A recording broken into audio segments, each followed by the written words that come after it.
I invite you to close your outer eyes,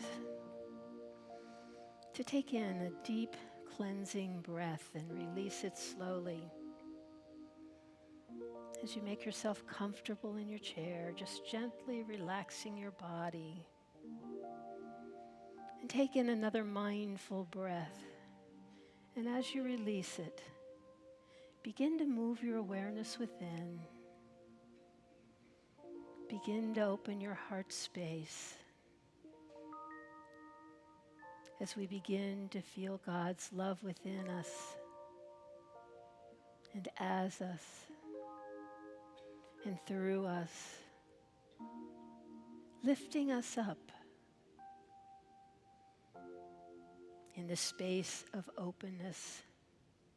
I invite us to let go of anything that's no longer serving us. Any troubles, just give them up to God. Anything in the past you've been carrying that you no longer need, just gently let it go.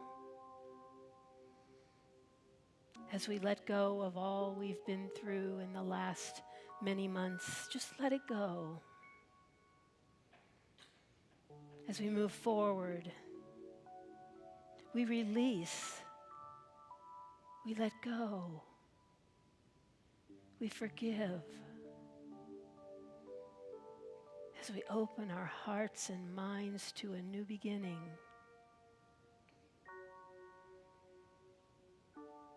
to a new awareness, to a new ability of being together, of knowing that over the past months we've learned many wonderful lessons. We recognize how resilient we are. We recognize how creative we are as we've learned new ways to work and connect and be. How much we appreciate each other when we can't be physically present. Oh God, we've learned so much. And as we move into this new beginning, we celebrate being together. We celebrate the loving relationships we have with each other as they deepen and flourish and lift us up. Sweet Spirit, we recognize your presence right here, right now. Knowing that what we've learned is how important our human connections are.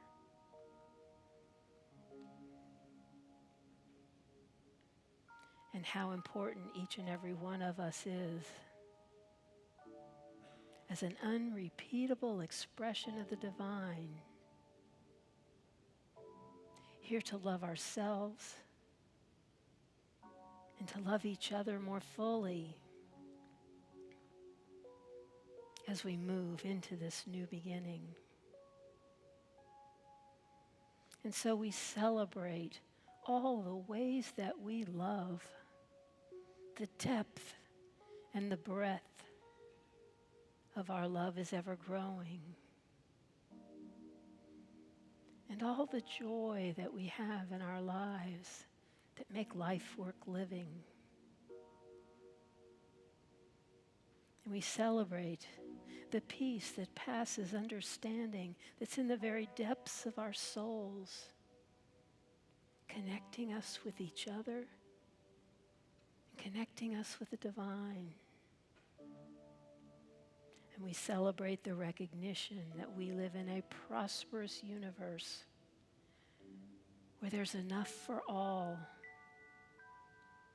enough to share, and enough to spare.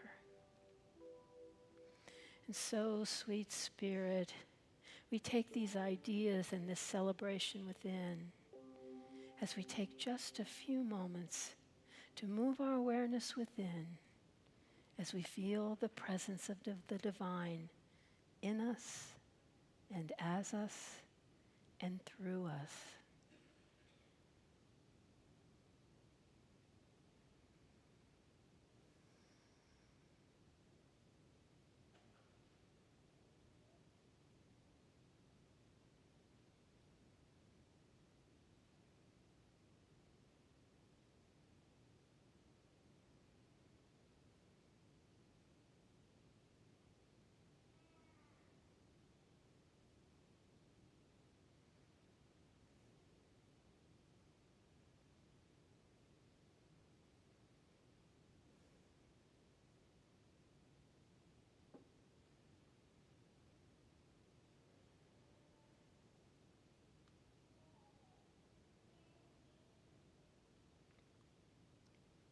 Sweet Spirit, we come in gratitude for this time together, for seeing our friends again for the first time in a long time, for sharing your love fully and completely and lavishly.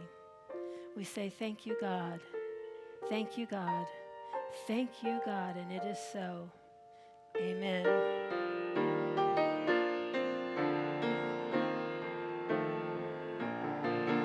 Our Father, who art in heaven, hallowed be thy name. Thy kingdom come, thy will be done on earth as it is in heaven.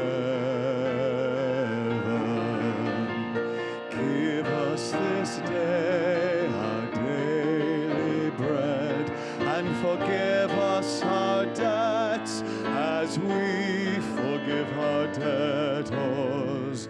And leave us not in temptation, but deliver us from evil. For thine is the kingdom and the power and the glory forever.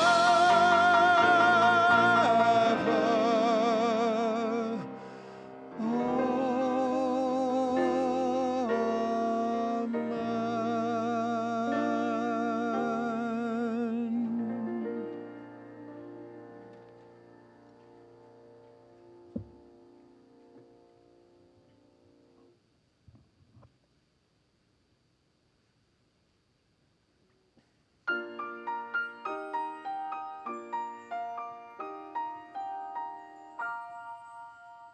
Rows and flows of angel hair, and ice cream castles in the air, and feather canyons everywhere.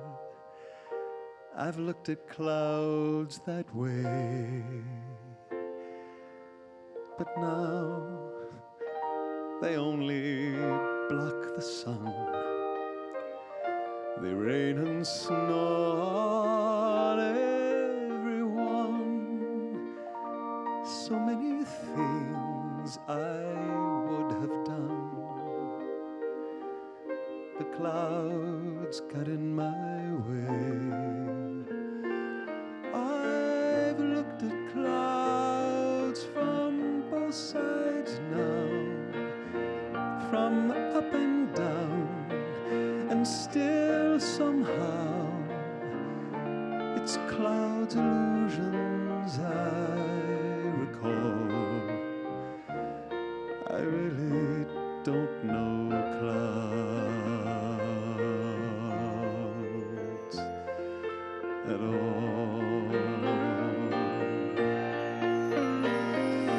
Moons and Junes and Ferris wheels, the dizzy dancing way you feel as every fairy tale comes real. I've looked at love that way, but now it's just another show. You leave them laughing when you go, and if you care, don't let them know. myself away. I've looked at love from both sides now, from give and take, and still somehow it's love's illusions I recall. I really don't know love at all.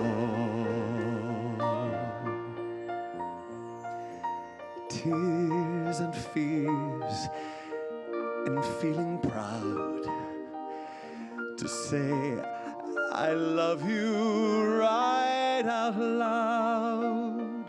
Dreams and schemes and circus crowds, I've looked at life that way. But now old friends, they're acting strange. They shake their heads, they say I've changed. Well, something's lost, but something's gained in living every day. I've looked at life from both sides now, from up and down, and give and take, and win and lose, and still somehow it's life's illusions I recall. I really don't know life at all.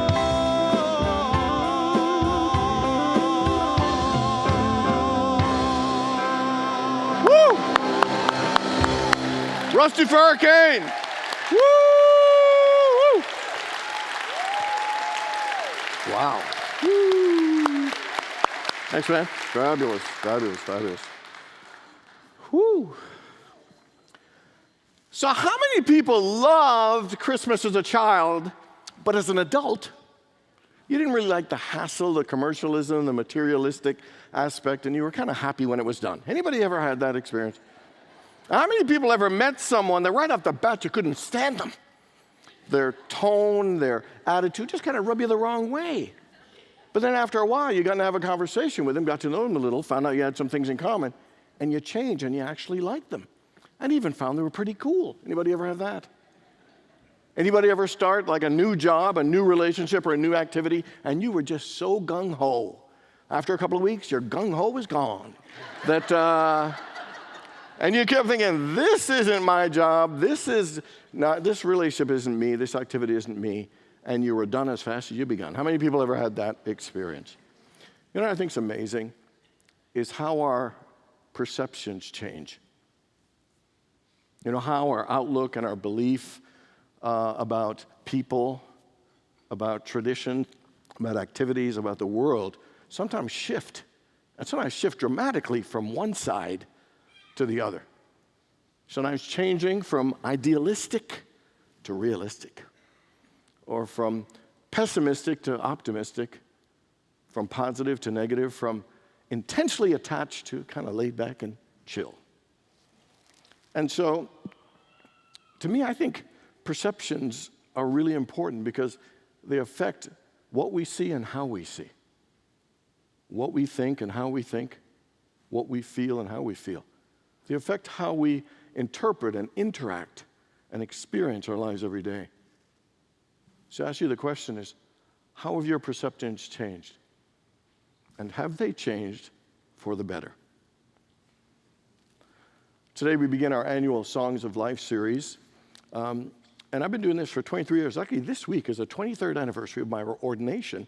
And I've been doing these series for 23 years. And so, and the reason I keep doing them is because music just does something to us. It touches us in a way that just the spoken word and so many things can't. I bet every one of us has a song that probably got us through a difficult time and helped us to have the courage to keep on keeping on.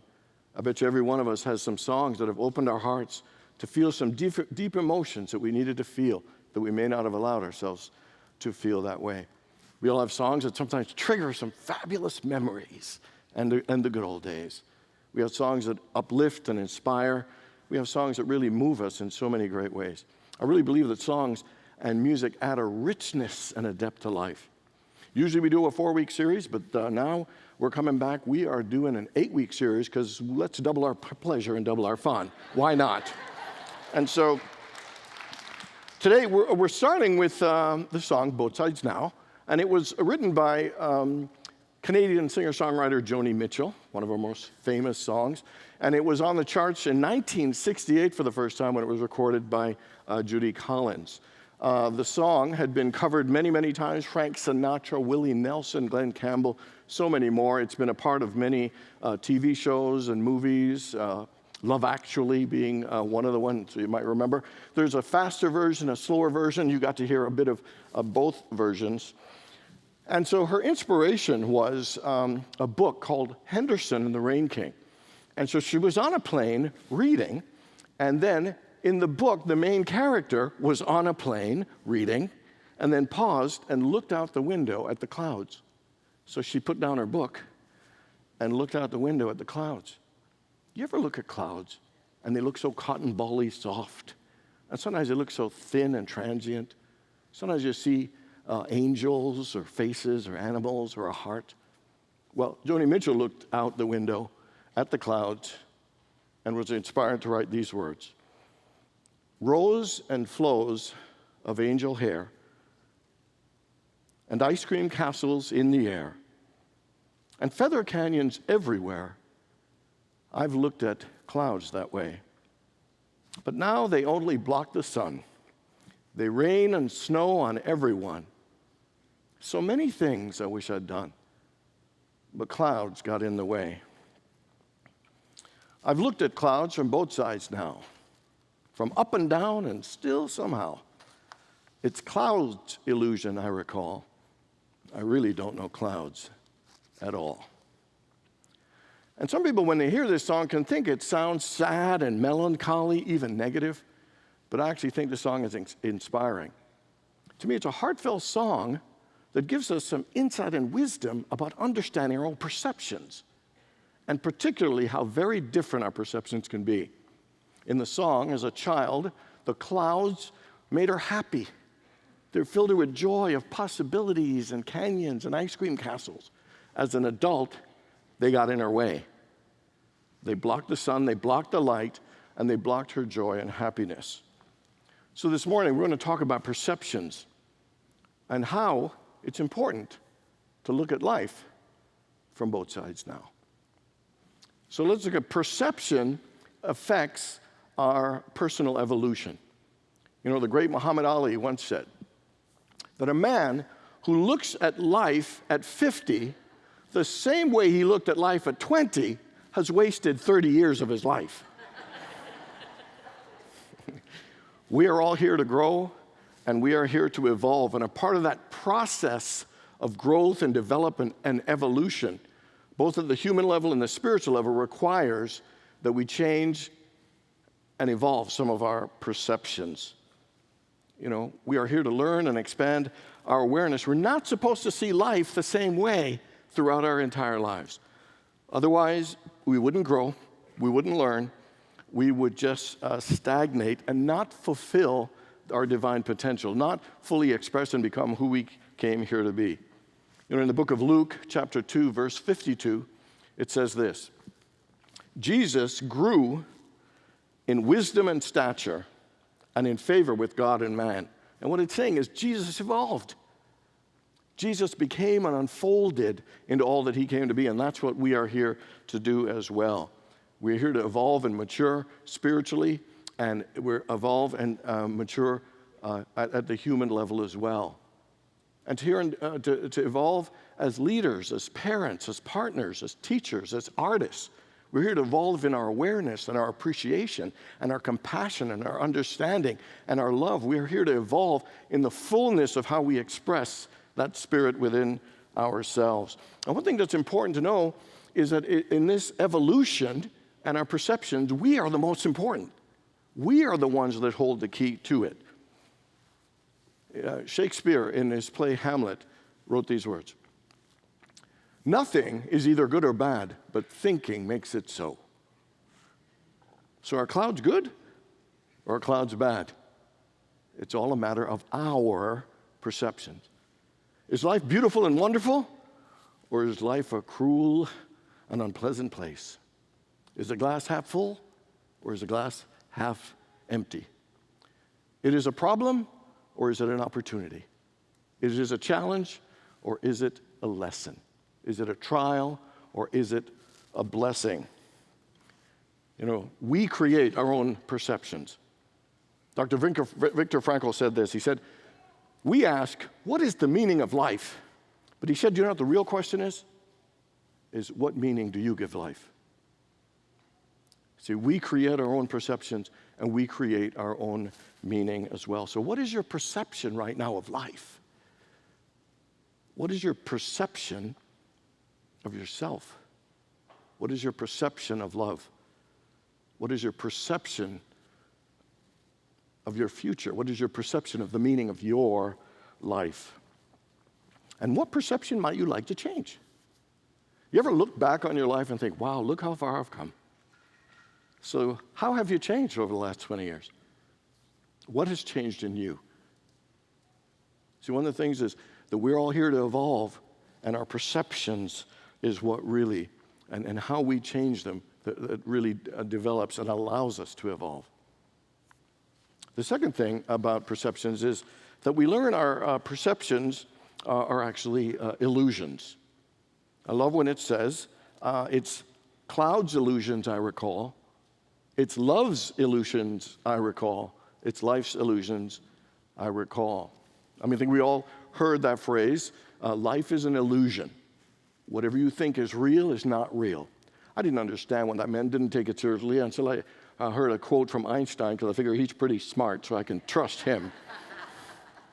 And Einstein said this. He said, reality is an illusion, albeit a very persistent one. Friedrich Nietzsche said this. He said, truths are illusions that we have forgotten are illusions. And here's my favorite thing that Nietzsche said. He said, we don't want to know the truth because that will destroy our illusions. See, we live in illusion and we like our illusions. Even when they're not good for us, we are so stuck in them. Here are some of life's illusions. Fear is an illusion. Lack is an illusion. Space and time is an illusion. The sense of separation is an illusion. The belief that if I close off my heart and push you away, that'll make me safe, that is an illusion. We live out of a lot of illusions. We think holding on is safe and letting go is scary. That is an illusion. And these illusions can be simple. Like you're going down a street or down a path and you see a snake, so you run back and go home. To find out the next day it was actually a stick. And so it sounds silly, but we live in these illusions that stop us from living and trying and risking and loving. And I read another article about a guy talking about illusions, and he said one day he was walking out, and on the grass he saw a magpie, a bird, a magpie. And he said for some reason that day he wanted to come closer to the magpie, and we got a little closer, he realized it was a black garbage bag. And he kind of laughed at himself, and he said, I could have gone all day thinking I saw this beautiful magpie. But he said, interestingly, in different cultures, that would have been even more. Like in England, there's a poem that says, one magpie for sorrow, two magpies for joy, 3 magpies for a girl, 4 magpies for a boy. But he said, if I was in England and I saw a magpie, I could have been only one. I could have been thinking, oh my God, what's going to happen? Some horrible thing is going to happen. He's going to be anxious all day. And these things sound silly, but the truth is we all live in illusions. And it's really good for us to realize our perceptions are actually illusions. They're not real. That we make up a lot of stories. We make up a lot of dramas, you know, and sometimes just knowing that they're illusions helps us in how we deal with them and how much they control and influence our lives. Anybody ever have an argument with someone in your head? Anybody ever give someone a piece of your mind in your mind? Ever yell at someone in your head? We have these things all the time. We make stuff up. They're illusions, and they drive us crazy. We get stressed and tense over things that we make up. Jesus said these words. He said, do not judge by appearances, but judged by righteous judgment. He also said, you are in this world, but not of this world. And what he is saying is, don't get hooked by the appearance and the illusions of the things that we think.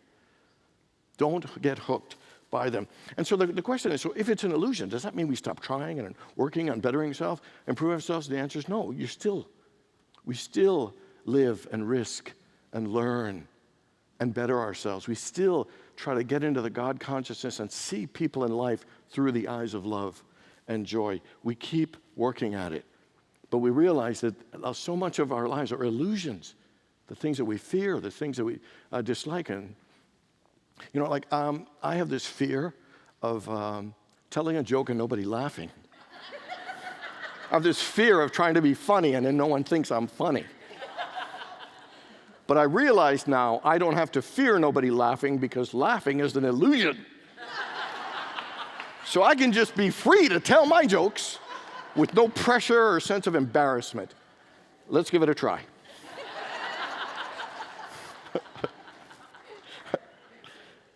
That was funnier than the jokes you're about to hear. Are people born with photographic memories, or does that take time to develop? I left a voicemail for a sheep once, and it said, I just called to say I love yous.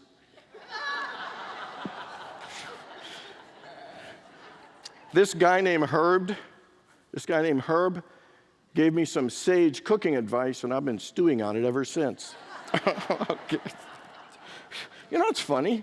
Is I get as much laugh when the room is empty as when it's full. It is kind of strange. And the thing is, I know it's just kind of being silly, but there are things that we just make up in our heads. And we just need to be aware, but keep living. Keep trying to improve. Keep developing ourselves. Keep bringing forth that Spirit of God in us, in all we do. And the next one, let's look at perception and the unknown. That line of, I really don't know clouds at all. I really don't know love at all. I really don't know life at all. And again, hearing, I really don't know that at all, can sound disappointing. It can sound sad. It can sound even scary or unfulfilling, because I really don't know. And the reason it does, we don't handle not knowing well. Why? Because we think we should know everything. We want to know everything. We think we feel safer when we know everything. Life will be better if we know everything. Things will go well if we know everything. And the fact is, we are not supposed to know everything. We cannot know everything. The human mind cannot conceptualize the fullness. And in fact, living in the unknown is a sign of spiritual maturity, because it's an awareness that there is so much more that is vast. And the unknown calls us to actually trust and surrender to the universe, to the wisdom and the intelligence that brought us here, that we can trust and to let it unfold. Daniel Nahman's got a great song called I Don't Need to Know. And I'll tell you, what a liberating thing that is. To know even if there's something not going well in my life right now, I don't need to know the answer. I just have to trust and surrender to life and surrender to Spirit and let it unfold. Living with uncertainty invites us into a place of living with peace, living with trust, living with acceptance, and particularly living fully in the here and now. That it all brings us back to how fully do we live our lives. Now, imagine if you knew everything all the time. Could you imagine how predictable and dull and boring life would be? Where would be the excitement if we always knew everything and how everything would turn out? So how's your relationship with the unknown? What are your perceptions of the unknown? Sometimes we think the unknown is scary. It's bad. No, it could equally be good. In fact, it's more than likely to be good. So can we relax and let go? Trust and just live more fully in the here and now. So last week, went into my backyard, and on this little ledge thing where these bricks are, I saw 5 adorable baby squirrels. 2 in the front, 2 in the back, perfectly spaced out. They moved in such harmony. You know, I literally thought it was a squirrel boy band. Just kind of, it was incredible. It was incredible. They were so adorable. I go out just looking at these. Oh my God, they're so cute. They're so cute. And I just watched them and I was in awe. But over the next 10 days, they started growing. And the little hole they were living in became an extremely large hole, which have now become 3 holes. They're running all over the backyard like they own the joint. They're drinking out of the fountain, playing on the patio furniture. They're climbing on the bushes, eating all of the flowers. I saw a couple hanging by the barbecue thinking, I'm guessing I'm going to invite them to some family grill out. And they're just getting rude and inconsiderate, and there's a lot of tension building up. And you know I have a history of issues, a love-hate relationship with squirrels anyway, and I've done a lot of healing. Apparently I have more. And I'm thinking of all the things I just want to do to these little creatures. And when I look at my perception has gone from cute, adorable, playful, energetic little creatures of God to miserable, disgusting, vandalizing, pesky, dirty little rodents. Can you see and I can tell you with all sincerity, I've seen squirrels from both sides now.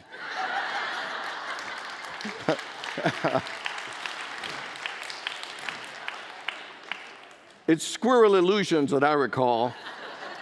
I really don't know squirrels at all. And fill in the blank in your own life instead of squirrel. I bet you it's something else. The fact is, the quality and the experience of our lives really come down to our perceptions. And we are the ones that create our own perceptions. Perceptions help us evolve by realizing that sometimes we need to look at it in a different way and change those perceptions for the better. Realizing that our perceptions are also illusions, but not letting the fact that they're illusions, just allowing that awareness to help us continue to learn, continue to grow, and to continue to express that spirit of the divine in ourselves. And finally, perceptions help us in how we deal with the unknown. It's okay to not know. In fact, it's great to not know and live in the mystery, to trust the universe, and live fully in the present now.